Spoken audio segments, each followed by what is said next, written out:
सखी कोई से बताई रतिया में कैसन सैया खैले रहुए दवाई। लाज लागता ये सखी कैसे बताई रतिया में कैसन पियावा खैले रहे दवाई। जाने ना पवनी हमारा साथे कैसन लीला किया है सखी। जाने ना पवनी हमारा साथे कैसन लीला किया है। दिया बुता के राते अरे दिया बुता के पिया राते कैसा पूजा किया है। दिया बुता के पिया रात कैसा पूजा किया है। अरे दिया बुता के रात पिया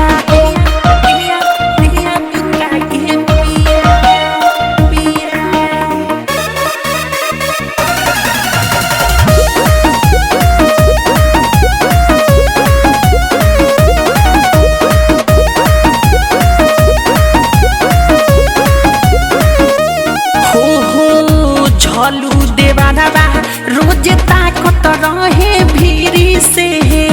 मिठू मार सल मजा मारत रहे फिरी से। झलू देवाना बा रोज ताकत रहे भीरी से।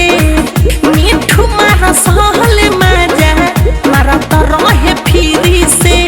ऐसा जगह मरल है बाटे दर्द बड़ा दिया है ऐसा जगह मरल है बाटे दर्द बड़ा दिया है। दिया बुता के पिया राते दिया बुता के पिया राते कैसा पूजा किया है। दिया बुता के पिया रात कैसा पूजा किया है।